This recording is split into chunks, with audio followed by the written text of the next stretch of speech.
डर ही है जो इंसान को अपने लक्ष्यों से भटकाता है और उसको हर समय दुख देता रहता है। इसी डर को एक विद्या से पूरी तरह से नष्ट किया जा सकता है। वही विद्या हम आज के इस वीडियो में जानेंगे। ऐसी सिख गौतम बुद्ध ने कई सालों पहले उस वक्त की पीढ़ी को क्यों दी थी? इसके पीछे का रहस्य क्या है? आज इसी रहस्य के बारे में हम गौतम बुद्ध की कहानियों के माध्यम से जानेंगे। तो बिना देर किए चलिए उन कहानियों की शुरुआत करते हैं। पहली कहानी, अपने डर को ताकत में बदलो। भीड़ भाड़ से अलग होकर जब भी कोई इंसान अपने साथ अकेले में समय बिताता है, तभी उसके दिमाग में नाना प्रकार की चिंताएं जन्म लेने लगती हैं। मनुष्य की प्रति ही ऐसी है कि वो ज्यादातर समय नकारात्मक ही सोचता है। आपने लक्ष्य को कैसे प्राप्त किया जाए, ये सोचने की जगह है। वो ये सोचता है कि अगर लक्ष्य पूरा नहीं हुआ तो मैं क्या करूंगा, और इस प्रकार की नकारात्मक विचारधारा के कारण जीवन प्रांत डर डर कर जीता रहता है। अगर पूरी बुद्धिमानी और सजगता के साथ इस डर को समझा जाए तो यही डर इंसान के पतन का कारण बनता है। ऐसा मनुष्य जो खुद पर संशय करता है, खुद पर संदेह करता है, भला वो कैसे सफल हो सकता है? लेकिन बुद्धिमानी से अगर इस डर का उपयोग किया जाए तो यही डर उसकी सबसे बड़ी ताकत बन सकता है। काश केवल एक बार उसने खुद पर विश्वास किया होता तो उसे मालूम होता है कि उसके डर में ही उसकी ताकत का रहस्य छुपा हुआ है। ये कहकर सन्यासी चुप हो गया और चुपचाप अपने कदमों पर ध्यान लगाते हुए जंगली घास पे से आगे बढ़ने लगा। संध्या का समय था। सन्यासी और एक लकड़हारा जंगल में से होकर गांव की तरफ निकल रहे थे। सन्यासी के ये शब्द लकड़हारे को कुछ समझ में नहीं आए। वो सोच रहा था कि डर में ताकत कैसे हो सकती है। डर तो आदमी को कमजोर बनाता है, अपने मन की उत्सुकता को। जब वह काबू नहीं कर सका तो उसने सन्यासी से पूछा कि महात्मा, आप ये क्या कह रहे हैं कि डर में ताकत होती है? डर तो आदमी को कमजोर बनाता है, उसे तो अपना डर दूर करना चाहिए। लकड़हारा अपनी बात पूरी कर पाता उससे पहले ही उसे एक शेर की दहाड़ सुनाई दी। शेर की गर्जन सुनकर लकड़हारे का रोम रोम कौंप गया। उसके कान खड़े हो गए। जंगल से आती एक एक आहट उसे साफ सुनाई दे रही थी।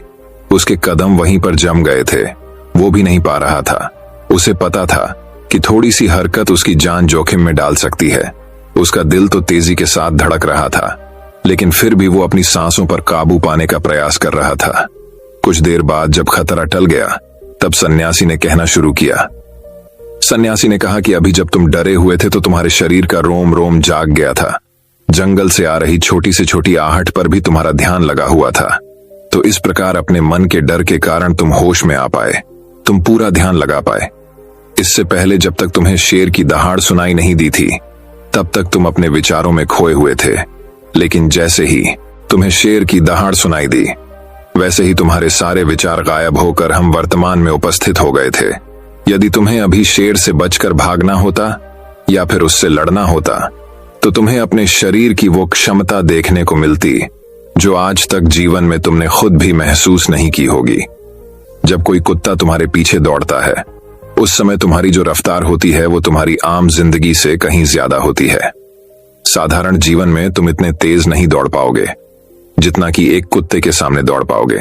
ये ताकत या कहें कि हमारे शरीर की क्षमता अभी देखने को मिलती है। जब हमारा मन डर में होता है, किसी डरावनी परिस्थिति में, हमारा मस्तिष्क और हमारा शरीर अपने उच्चतम श्रेणी में काम करता है। जो काम तुम आम जिंदगी में नहीं कर पाते वो तुम्हें डरा कर कराया जा सकता है। जहां पर भी तुम्हें डर का एहसास होता है वहीं पर तुम्हारी इंद्रियां पूर्ण रूप से सक्रिय हो जाती हैं। तुम्हारे कानों की सुनने की क्षमता तेज हो जाती है, दृष्टि एकटक हो जाती है, पूरी सजग हो जाती है, सक्रियता बढ़ जाती है। और जैसे जैसे वो डर खत्म होता है वैसे वैसे तुम सुप्त अवस्था में चले जाते हो। तुम सो जाते हो और तुम्हारे इंद्रिय फिर से आराम की स्थिति में चली जाती है। सन्यासी ने लकड़हारे से कहना जारी रखा कि परीक्षा से एक दिन पहले जो याद करने की तुम्हारी गति होती है वो साधारण याद करने की क्षमता से कहीं तेज होती है। सिर्फ एक बार याद किया हुआ तुम्हें परीक्षा के समय याद रह जाता है और तुम जानते हो कि ये सब परीक्षा के डर से ही होता है। इसीलिए डर को दूर करने की जगह इंसान को ये सोचना चाहिए कि वो अपने डर को ताकत कैसे बना सकता है। जिस प्रकार सुख और दुख, प्रकाश और अंधेरा एक ही सिक्के के दो पहलू होते हैं, उसी प्रकार डर और ताकत भी एक ही सिक्के के दो पहलू होते हैं। जिस प्रकार रोशनी के बिना अंधेरा पूर्ण नहीं होता, सुख के बिना दुख पूर्ण नहीं होता, उसी प्रकार डर के बिना ताकत का भी कोई महत्व नहीं है। लगड़हारा सन्यासी के ज्ञान से बहुत प्रभावित हुआ, उनके चरणों में नतमस्तक हो गया और उनसे पूछा कि महात्मा, अंधेरे को तो दिया जलाकर रोशनी से भरा जा सकता है, लेकिन अपने डर को ताकत में कैसे बदले? इसके लिए कोई उपाय बताएं। इस पर सन्यासी ने कहा कि डर दो प्रकार के होते हैं, सबसे पहला मानसिक डर और दूसरा शारीरिक डर। सन्यासी ने लकड़हारे को समझाते हुए कहना शुरू किया कि मान लो तुम्हें जंगल से होकर गुजरना है और अचानक तुम पाते हो कि तुम्हारे मन में शेर का ख्याल आ गया।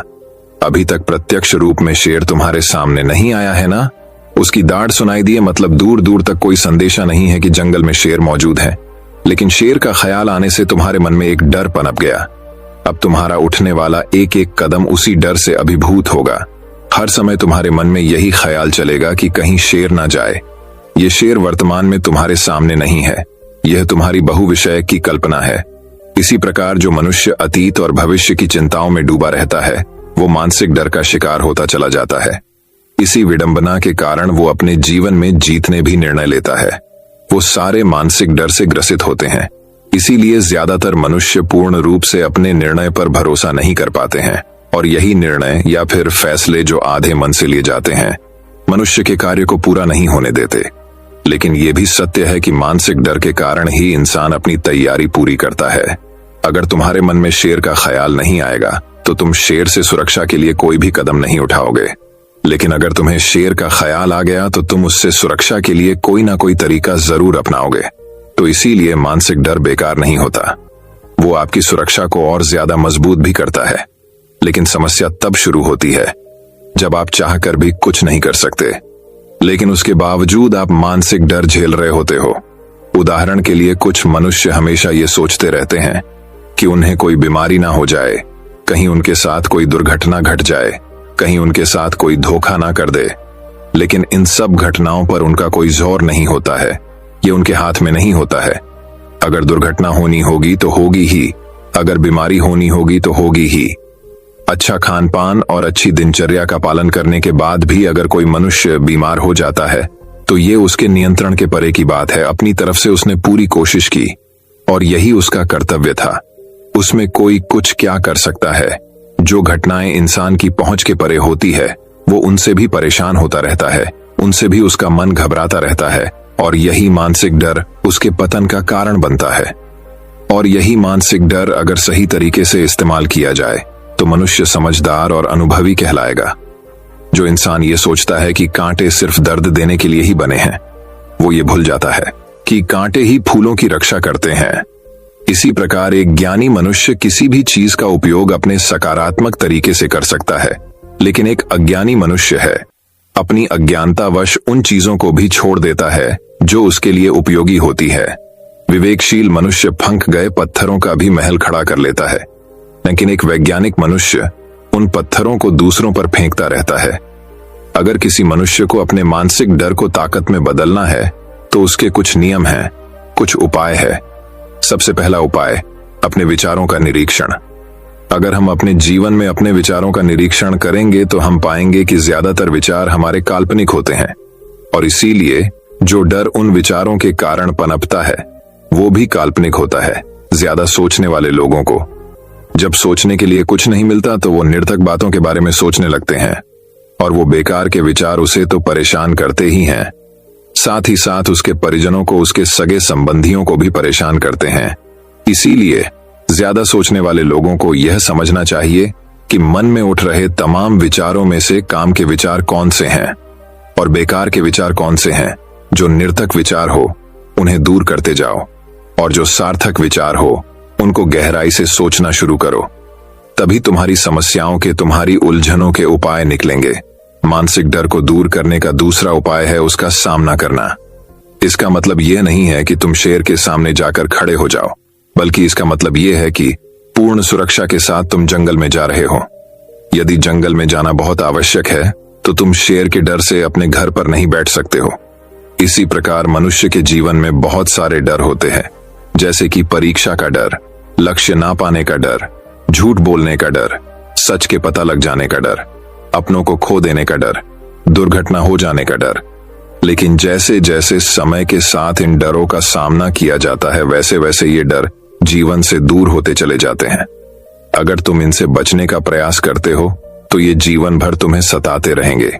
ये तभी दूर हो सकते हैं जब तुम इनका सामना करो। कुछ लोगों को तो दूसरों के सामने खुलकर बात करने में भी डर लगता है। ऐसे लोगों को अनजान लोगों से बात करनी चाहिए। जितना ही वो लोगों से बात करेंगे उतना ही उनके मन का डर दूर होता जाएगा। मानसिक डर को ताकत में बदलने का तीसरा उपाय है अपने डर को स्वीकार करना। बहुत से लोग अपने जीवन में अपने डर को स्वीकार ही नहीं कर पाते।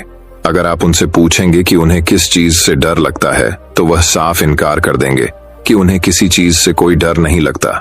लेकिन दूसरों की नजरों में ऊंचा उठने के लिए ये झूठ उन्हें बहुत महंगा पड़ता है। अगर वो अपने डर को स्वीकार करना नहीं सीखेंगे तो वो जीवन भर उस डर से मुक्त नहीं हो पाएंगे। इसीलिए समझदारी इसी में है कि अपने डर को स्वीकार कर लिया जाए। अगर आपको किसी चीज से डर लगता है तो किसी से शर्माने की या झिझकने की जरूरत नहीं है। हर मनुष्य को, हर इंसान को किसी ना किसी चीज से डर लगता ही है।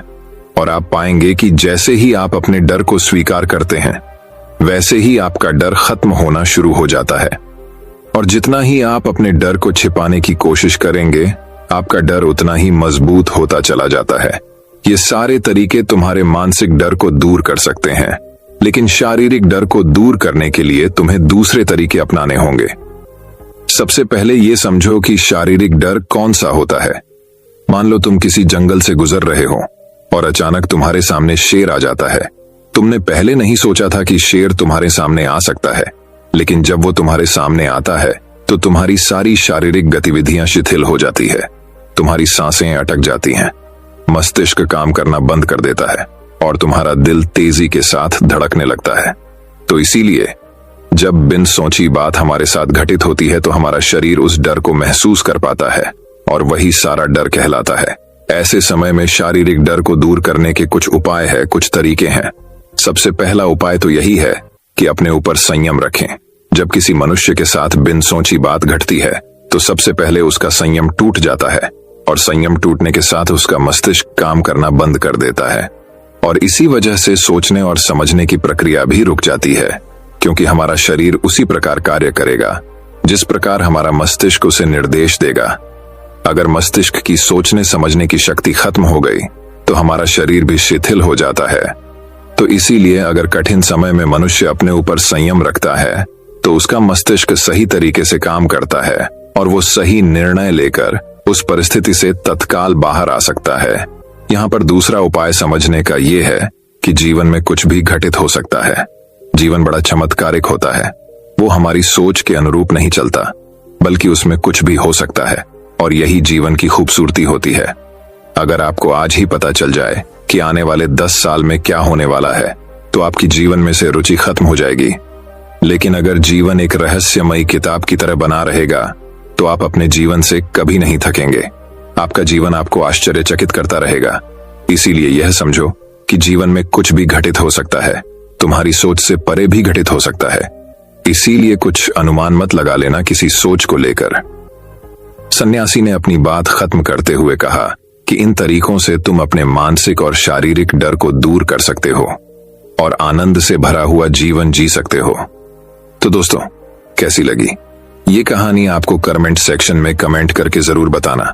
तो दर्शकों, अब चलिए दूसरी कहानी की शुरुआत करते हैं। दूसरी कहानी भगवान गौतम बुद्ध कहानी। उत्तरी भारत का एक शहर श्रावस्ती। वह शहर भगवान बुद्ध के लिए एक महान संसाधन केंद्र था। बहुत से लोग वहां ध्यान के लिए रुकते थे और धर्म पर व्याख्यान सुनते थे। इन व्याख्यानों को सुनने के बाद एक युवक रोज शाम को धार्मिक चर्चा के लिए आता था। यह क्रम वर्षों से चल रहा था। वे नियमित रूप से बुद्ध के प्रवचन सुनते थे, लेकिन उन्होंने इसे कभी अपने जीवन में नहीं उतारा। कुछ वर्षों के बाद एक बार यह युवक व्याख्यान के लिए सब लोगों से पहले आया। तब बुद्ध अकेले बैठे थे।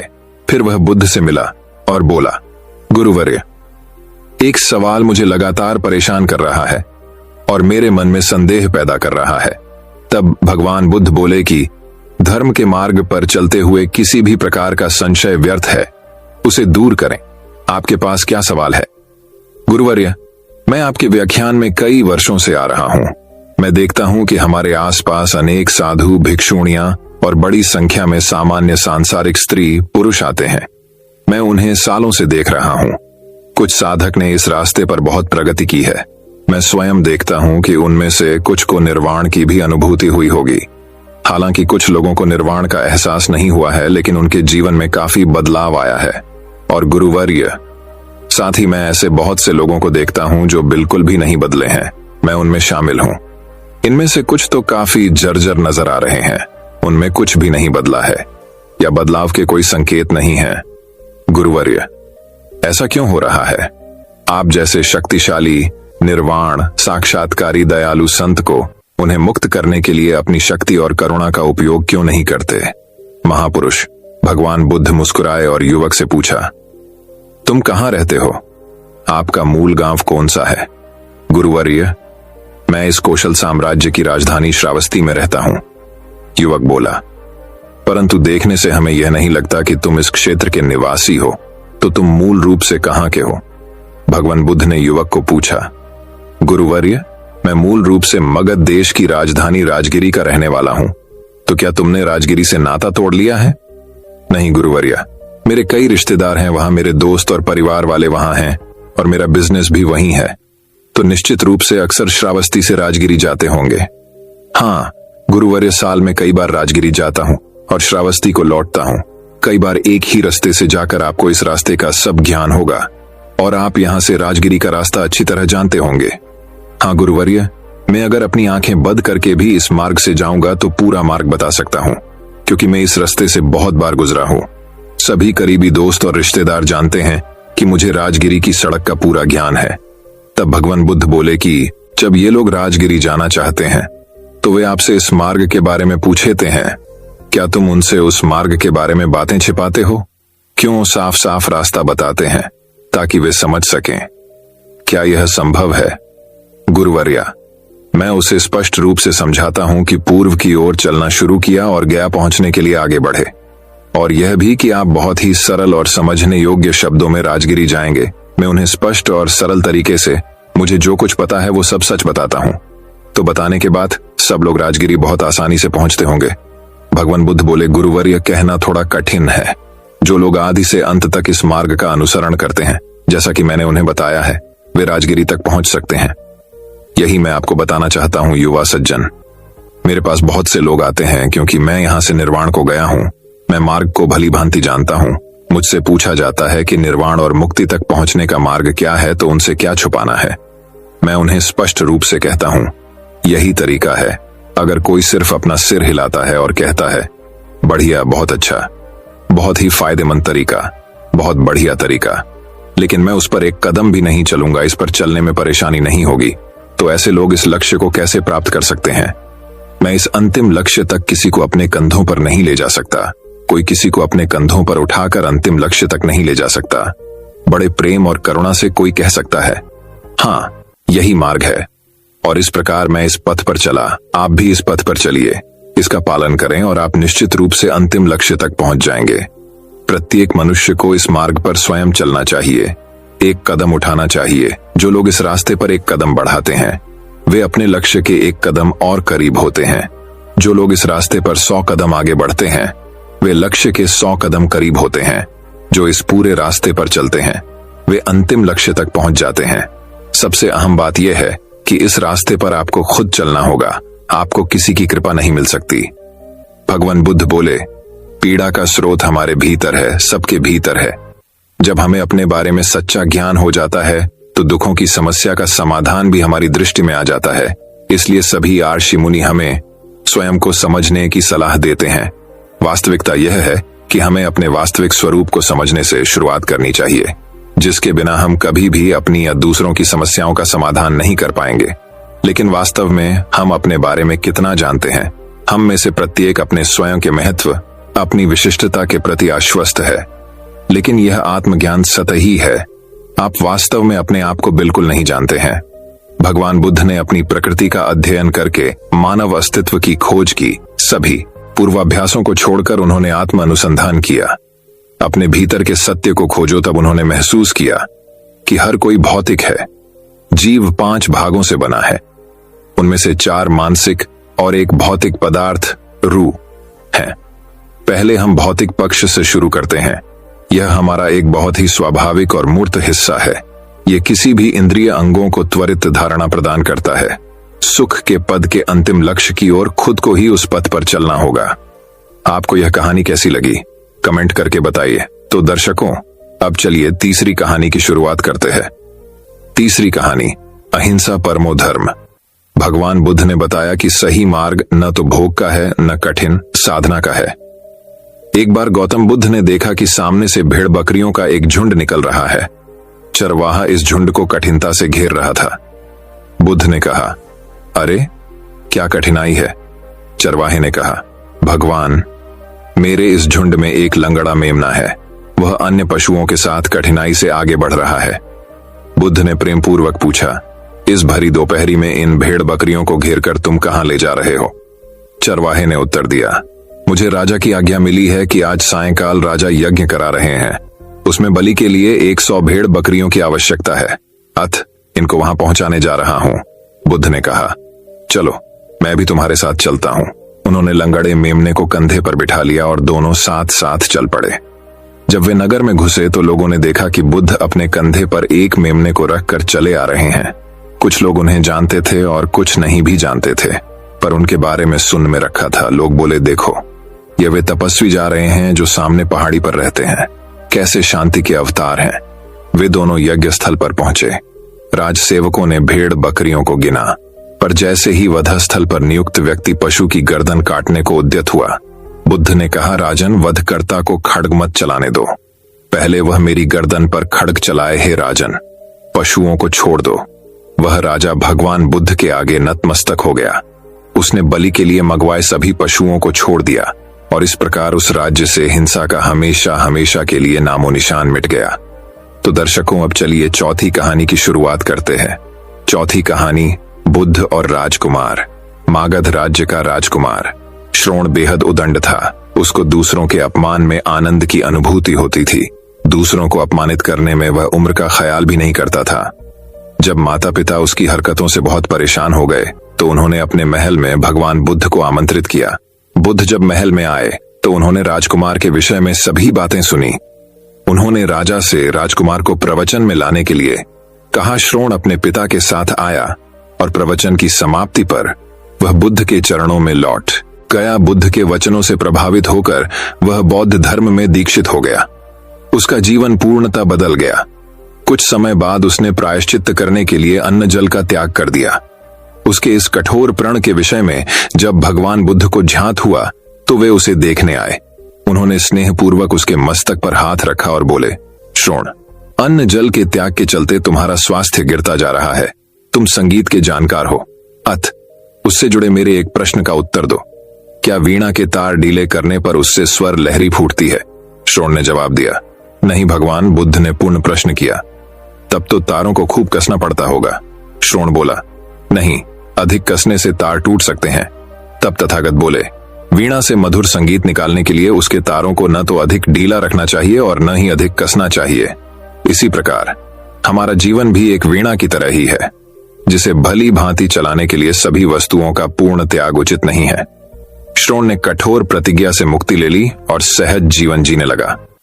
यह कथा जीवन को नैसर्गिक तरीके से जीने पर बल देती है, जिसमें उचित आवश्यकताओं की पूर्ति और अतिरिक्त इच्छाओं पर नियंत्रण का संदेश शामिल है। यदि जीवन को आवश्यकता, पूर्ति और संयम के संयोजन से संचालित किया जाए तो परम शांति प्रदायक होता है। तो दर्शकों, अब चलिए पांचवें कहानी की शुरुआत करते हैं। पांचवी कहानी, बुद्ध की मूर्ति। चीन के चांगछू नामक प्रदेश में एक मठ था, जहां के महंत काफी ज्ञानी और कर्मठ थे। एक दिन उन्होंने अपने शिष्यों को बुलाकर मठ के लिए भगवान बुद्ध की एक मूर्ति बनवाने की इच्छा प्रकट की। महंत बोले, इस कार्य के लिए आप घर घर जाकर धन संग्रह कीजिए। किसी से बलपूर्वक धन मत लीजिए। जो इच्छा वह खुशी से दे उसी से लीजिए। शुभ कार्य हेतु धन संग्रह भी शुद्ध तरीके से होना चाहिए। सभी शिष्य अलग अलग दिशाओं में धन संग्रह हेतु रवाना हो गए। इसी प्रक्रिया में एक शिष्य को तिन्नू नाम की एक बालिका मिली। उसके पास एक सिक्का था। जब उसे भगवान बुद्ध की प्रतिमा निर्माण के विषय में चल रहे धन संग्रह के बारे में पता चला तो उसने श्रद्धावश वह एकमात्र सिक्का दान करना चाहा, किंतु शिष्य ने सिक्के को अति तुच्छ समझकर लेने से इनकार कर दिया। कुछ दिन बाद सभी शिष्य धनराशि लेकर मठ में एकत्रित हुए। महंत ने मूर्ति का निर्माण आरंभ करवाया, किंतु अथक प्रयास के बाद भी मूर्ति संपूर्ण नहीं हो पा रही थी। कोई न कोई कमी रह जाती, इस पर महंत को संदेह हुआ। उन्होंने शिष्यों से धन संग्रह के बारे में पूछा। सभी ने बारी बारी से अपने अनुभव सुनाए। इसी क्रम में जब तिन्नू का प्रसंग आया तो महंत पूरी बात समझ गए। उनके आदेश से वह शिष्य उस बालिका के पास गया और क्षमा मांगते हुए उसके एकमात्र सिक्के को आदरपूर्वक ले लिया। धातुओं के घोल में उस सिक्के को आदरपूर्वक ले लिया। धातुओं के घोल में उस सिक्के को मिला देने पर सहज ही एक सुंदरतम मूर्ति का निर्माण हो गया। यह कथा श्रद्धापूर्ण दान की महत्ता को प्रस्थापित करती है। दान भले ही अल्प मात्रा में किया जाए, किंतु यदि वह संपूर्ण श्रद्धा भाव से किया गया तो जरूर सार्थक रूप में प्रतिफलित होता है और असीम पुण्यों का सृजन भी करता है। तो दर्शकों, अब चलिए छठी कहानी की शुरुआत करते हैं। छठी कहानी दोस्तों बहुत समय पहले की बात है। रामनगर के राजा चंद्रसेन जहां कहीं भी जाते, जब भी जाते, अपने साथ हमेशा अपने मंत्री माधव को जरूर ले जाते थे। इस बात से अन्य दरबारियों को बड़ी चिढ़ होती थी। एक दिन 3-4 दरबारियों ने मिलकर एकांत में महाराज से प्रार्थना की, महाराज, कभी अपने साथ किसी अन्य व्यक्ति को भी बाहर चलने का अवसर दें। राजा को यह बात उचित लगी। उन्होंने उन दरबारियों को विश्वास दिलाया कि वे भविष्य में अन्य दरबारियों को भी अपने साथ घूमने फिरने का अवसर अवश्य देंगे। एक बार जब राजा चंद्रसेन वेश बदलकर कुछ गांवों के भ्रमण को जाने लगे तो अपने साथ उन्होंने इस बार माधव को नहीं लिया, बल्कि उसकी जगह 2 अन्य दरबारियों को साथ ले लिया। घूमते घूमते वे एक गांव के खेतों में पहुंच गए। खेत से हटकर एक झोपड़ी थी जहां कुछ किसान बैठे गपशप कर रहे थे। राजा और अन्य लोग उन किसानों के पास पहुंचे और उनसे पानी मांगकर पिया। फिर राजा ने किसानों से पूछा, कहो भाई लोगों, तुम्हारे गांव में कोई व्यक्ति कष्ट में तो नहीं है? अपने राजा से कोई असंतुष्ट तो नहीं है? इन प्रश्नों को सुनकर गांव वालों को लगा कि वे लोग अवश्य ही राज्य के कोई अधिकारी गण हैं। वे बोले, महाशय, हमारे गांव में खूब शांति है, चैन है, सब लोग सुखी हैं। दिन भर कड़ी मेहनत करके अपना कामकाज करते हैं और रात को सुख की नींद सोते हैं। किसी को कोई दुख नहीं है। राजा चंद्रसेन अपनी प्रजा को अपनी संतान की तरह प्यार करते हैं, इसलिए राजा से असंतुष्ट होने का सवाल ही नहीं पैदा होता। इस गांव के लोग राजा को कैसा समझते हैं? राजा ने एक और प्रश्न किया।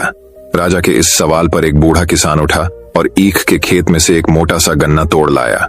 उस गन्ने को राजा को दिखाता हुआ वह बूढ़ा किसान बोला, श्रीमान जी, हमारे राजा चंद्रसेन बिल्कुल इस गन्ने जैसे हैं। अपनी तुलना एक गन्ने से होती देख राजा चंद्रसेन सकपका गए।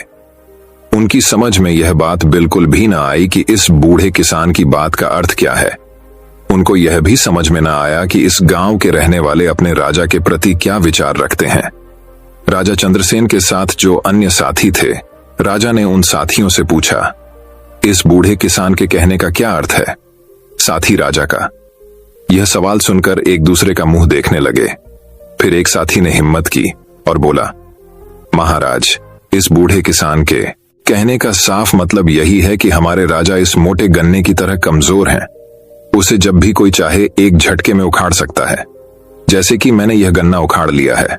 राजा ने अपने साथी की इस बात पर विचार किया तो राजा को यह बात सही मालूम हुई। वह गुस्से से भर गए और इस बूढ़े किसान से बोले, तुम शायद मुझे नहीं जानते कि मैं कौन हूं। राजा की क्रोध से भरी वाणी सुनकर वह बूढ़ा किसान डर के मारे थर थर कांपने लगा।